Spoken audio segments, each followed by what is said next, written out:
दोस्तों मैं आपको जो है भारत में जनसंख्या नियंत्रण के बारे में बताने जा रहा हूँ।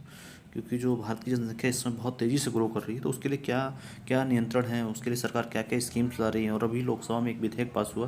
तो इन सारे डिटेल्स में आपको एक साथ बताने जा रहा हूँ। इसको आप अच्छे से सुनना और आपको आइडिया लग जाएगा कि क्या क्या है ये। ठीक है। तो हाल ही में जो लोकसभा में जनसंख्या नियंत्रण विधेयक पेश किया गया, और भारत में जनसंख्या नियंत्रण पर जागरूकता पैदा करने की भी सिफारिश की गई। ठीक है।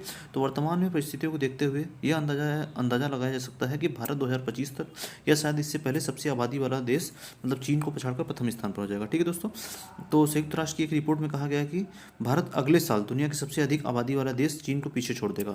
तो ऐसा ये बताया जा रहा है। ठीक है कि 2025 तक या इससे पहले जो है आपका पूरे वर्ल्ड की सबसे ज़्यादा जनसंख्या वाला देश भारत बन जाएगा। ठीक है दोस्तों।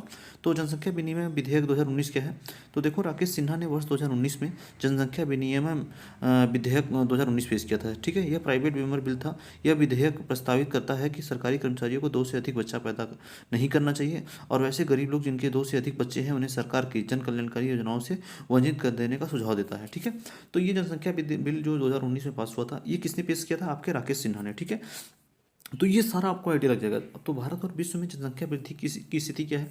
तो देखो, संयुक्त राष्ट्र के जनसंख्या अनुमानों के अनुसार वर्ष 2021 और 2031 के बीच भारत की जनसंख्या में 1.09 के गुणांक से वृद्धि होगी। वर्ष 2060 के बाद से भारत की जनसंख्या में गिरावट आनी शुरू हो जाएगी तथा प्रजनन दर प्रतिस्थापन स्तर से नीचे गिर जाएगी। जनसंख्या नियंत्रण सिद्धांत क्या है। तो माल्थस का सिद्धांत जो है, ब्रिटिश अर्थशास्त्री माल्थस ने प्रिंसिपल ऑफ पॉपुलेशन में जनसंख्या वृद्धि और इसके प्रभाव की व्याख्या की है।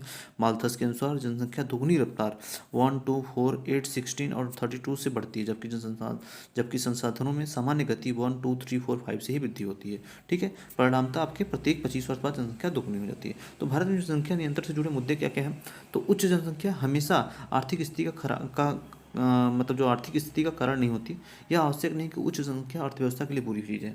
तो इसमें क्या क्या जनसंख्या नियंत्रण से जो वितरण जनसंख्या की वितरण है उससे संबंधित पहलू भी आपने सीखा।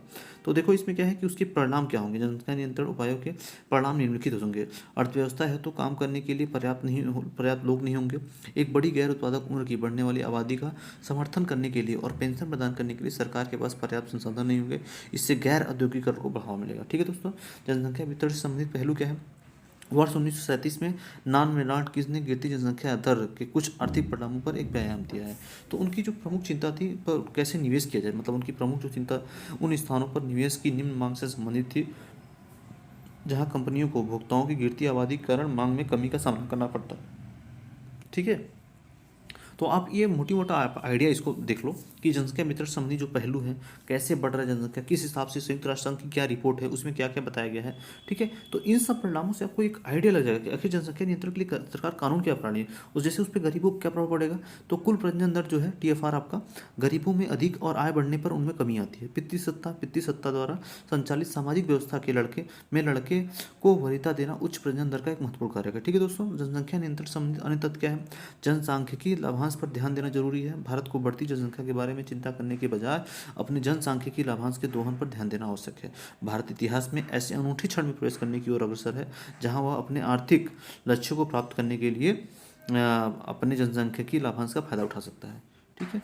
तो इन सब पे ध्यान देना चाहिए। जनसंख्या नियंत्रण संबंधी जो तथ्य हैं इसको आपको आइडिया रखना चाहिए कि महिलाओं पर ध्यान केंद्रित करना चाहिए। महिलाओं की शिक्षा, प्रजनन दर के साथ साथ बच्चे पैदा करने के जन्म के समय दोनों के मामलों में महत्वपूर्ण भूमिका निभाती है। मतलब बेसिकली ये आइडिया आपको है ना, कैसे उसको नियंत्रित कीजिए, तो आप बहुत इसमें नियंत्रण कर सकते हैं। ठीक है दोस्तों। धन्यवाद।